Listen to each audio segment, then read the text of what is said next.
very warm greetings everyone. Welcome to the lecture series on Introduction to Environmental Economics.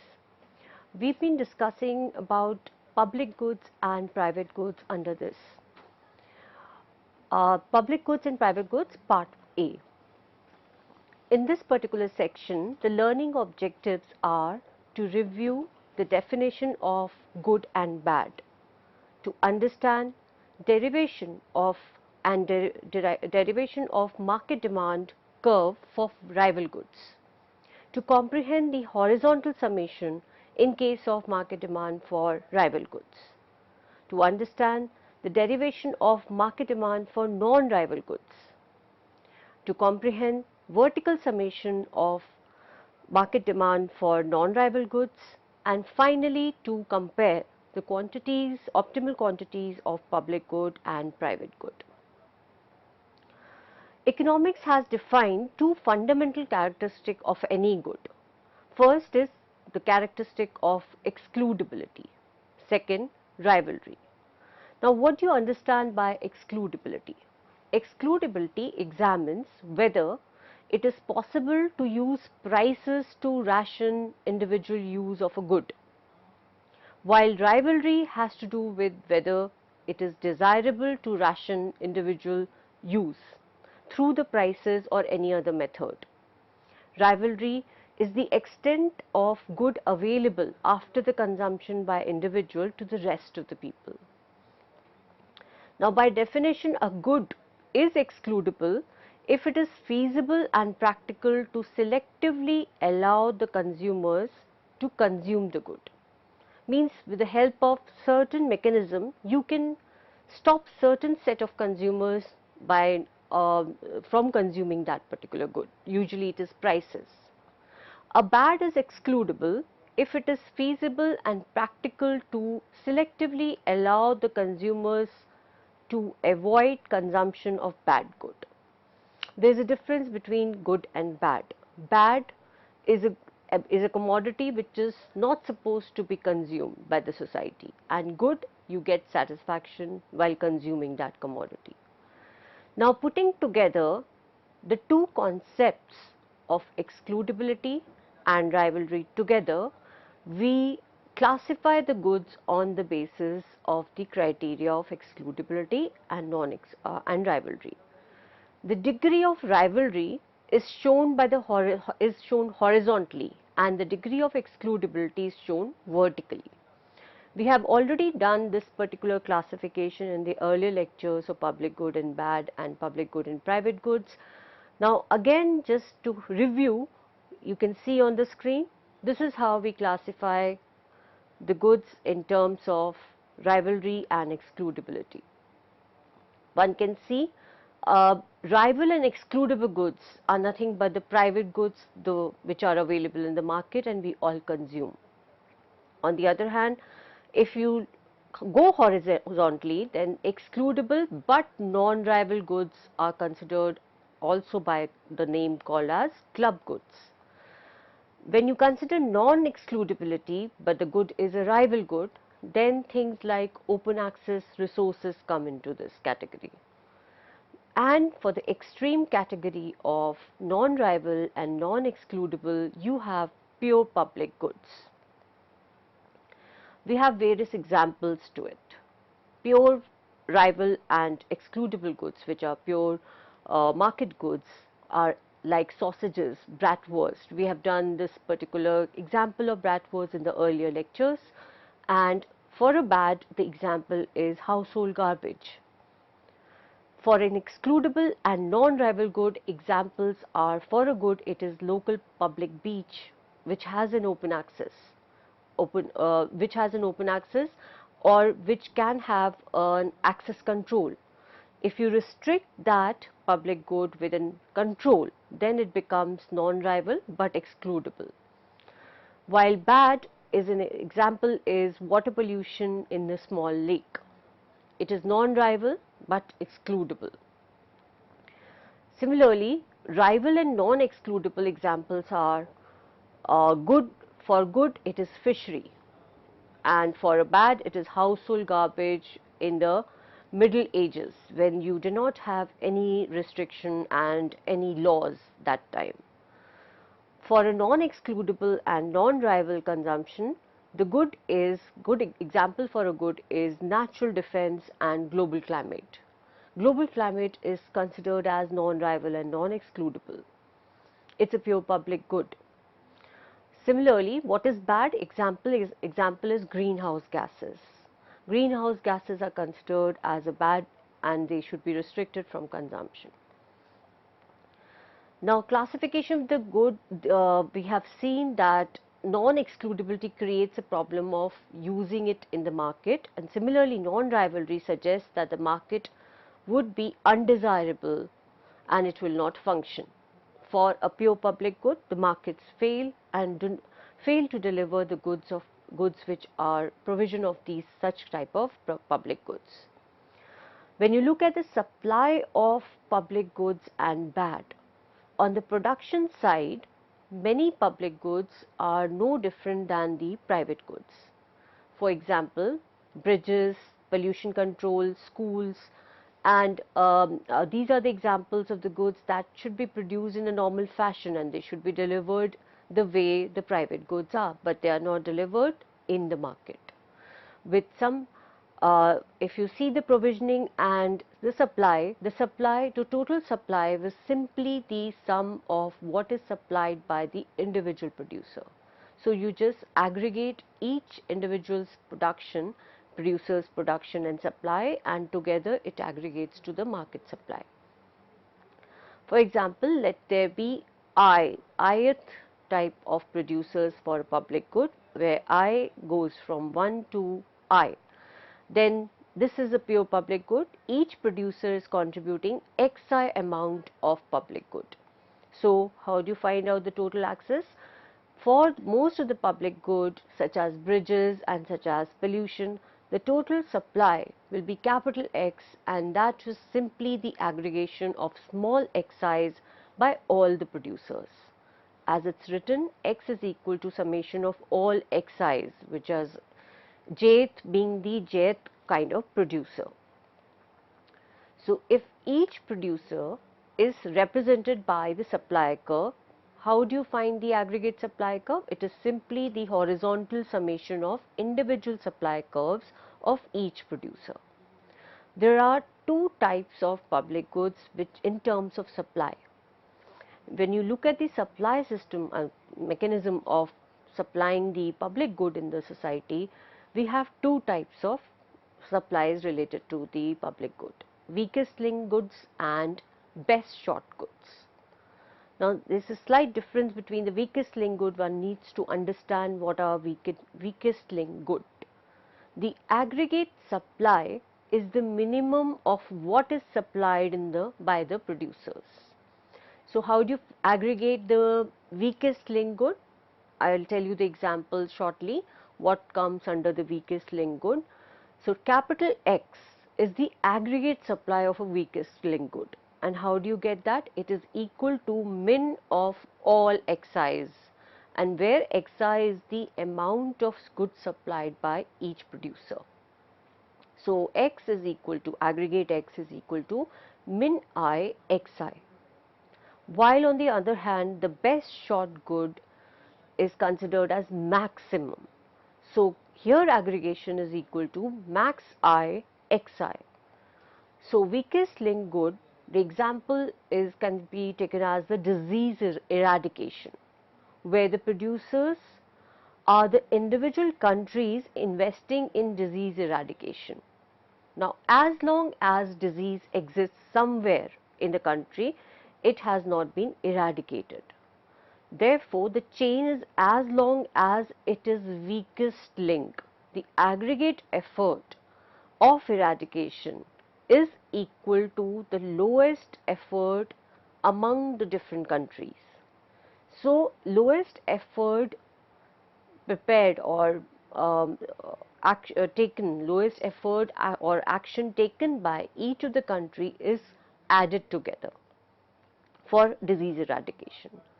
So weakest link, another example of weakest link good can be flood protection via the creating the network of dikes or levees, then if any levee fails to perform, then flooding occurs.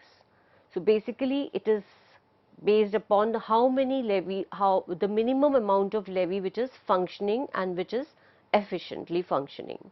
So we take the lowest cases in case of the weakest link code, lowest possible available supply.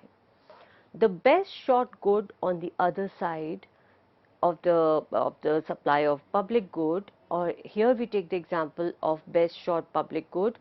It is the race to develop the new cost effective carbon free energy source. Suppose we take this as a case for best short good, then what is going to be the aggregate supply? Aggregate supply of a best short good would be the lowest cost carbon free energy source or any innovative invention done that is that has the power to transform the environmental protection problem of a country, that can be considered as best short good. So any remarkable breakthrough in the technology or technological transfer or any technological breakthrough can be considered as best short good. All that matters is that one who is successful, then within the best short good we have what is called as better short good, and that is a public good. In most cases, production side of public good is similar to the private good, where we have similar way we do the horizontal summation of individual supplies, and that yields the market supply. So this was all regarding the supply of public good. However, then how do we, if there is no mention of what type of supply is there, then we simply take the aggregation, summation, best short, weakest link, whatever it is, we just do the aggregate summation. It is safe to assume the discussion concerns the case where aggregate supply is simply the sum of individual supplies in the market, not in the market, because market may not exist in the public good. So whatever is being supplied by the producer, you simply add them together for finding out the aggregate supply. The problem here is to identify how much of the public good should be provided, optimal good should be provided, in order to, in the perspective of Pareto optimality or efficiency, what should be the efficient amount of provision of public good. The condition of efficiency we have already known is that in case of private good we have seen that there are two conditions of attaining this particular efficient point.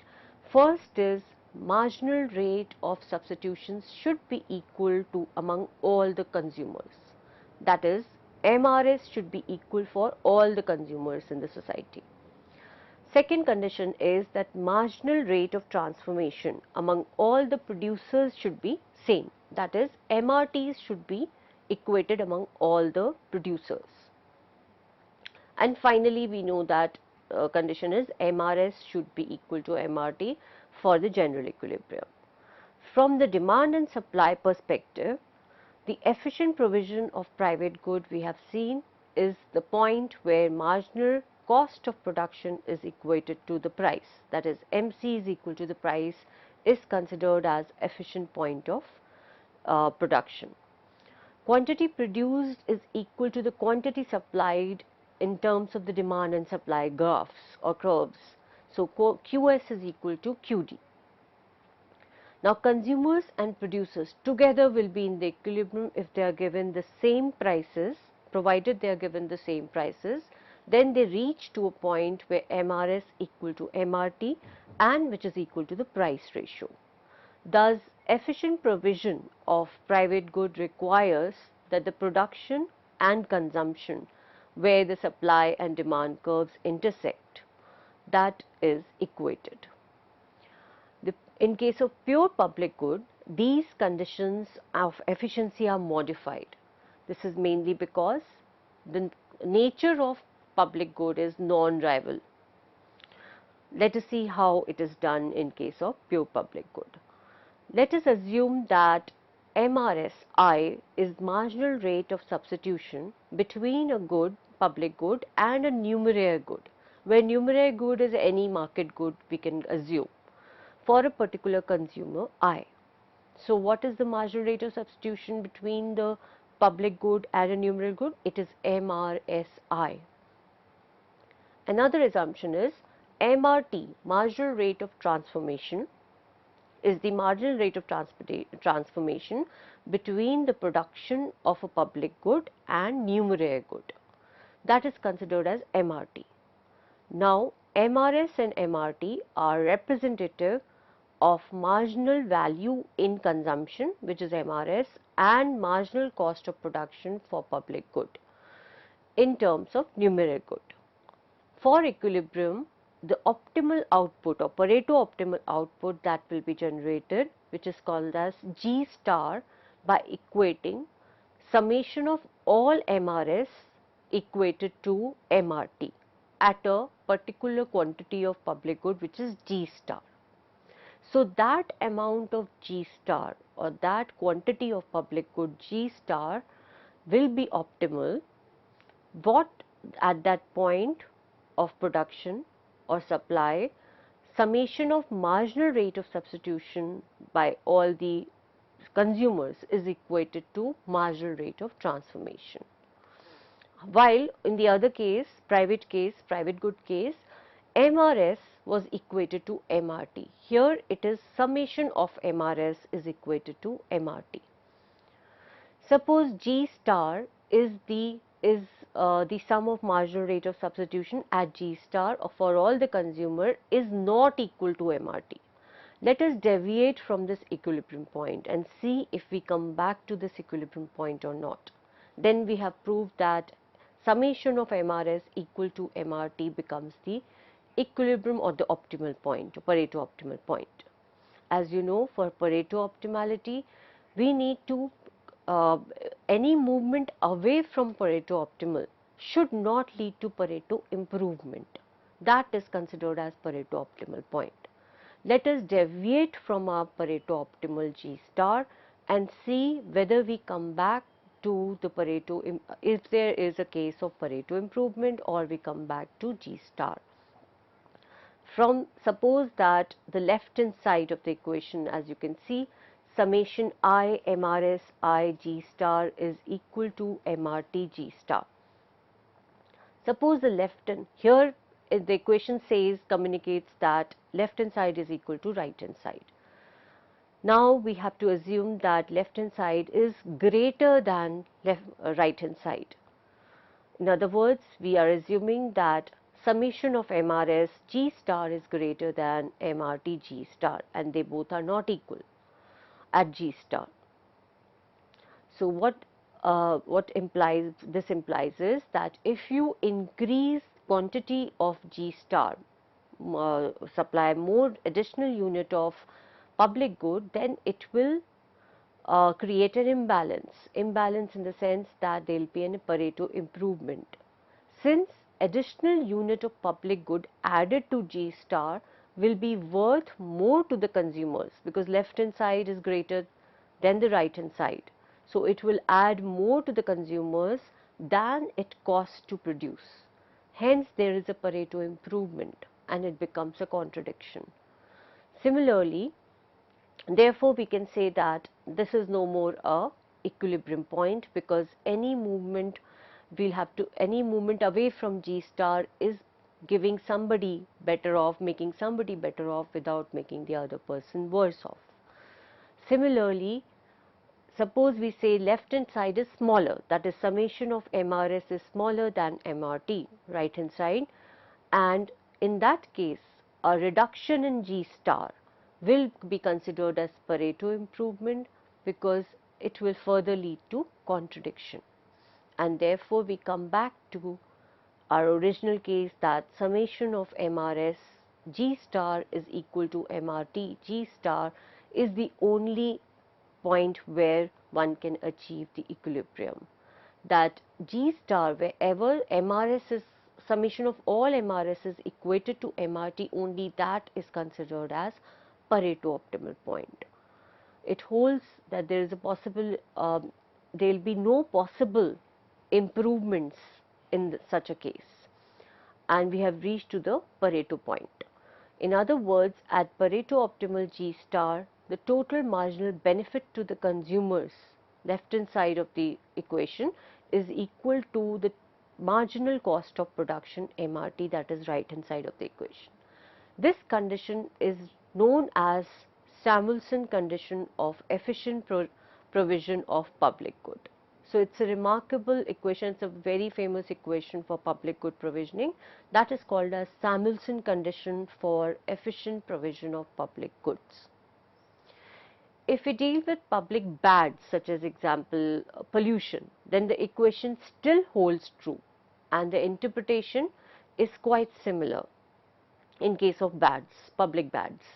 The marginal rate of substitution between bad, we usually take the example of pollution.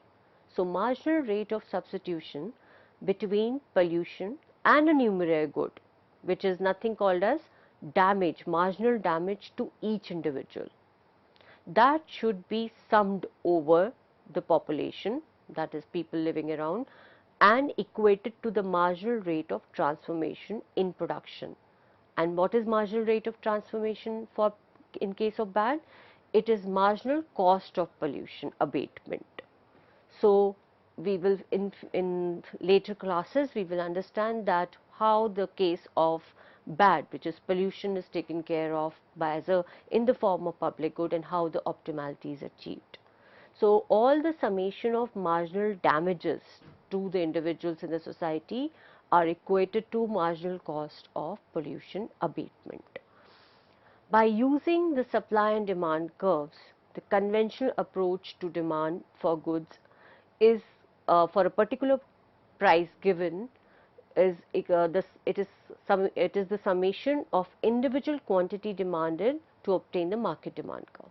Now, in case of private goods, we all know that market demand curve can easily be determined by aggregating the individual demand curves.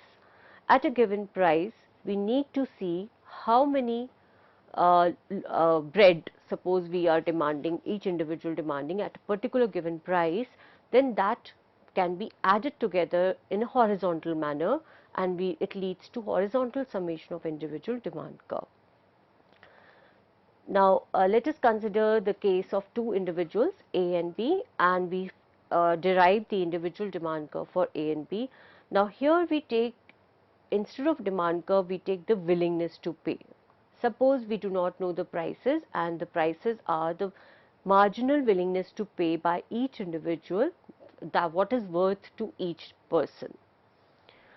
If the good is rival, then the aggregate demand is obtained by summing the individual demands horizontally.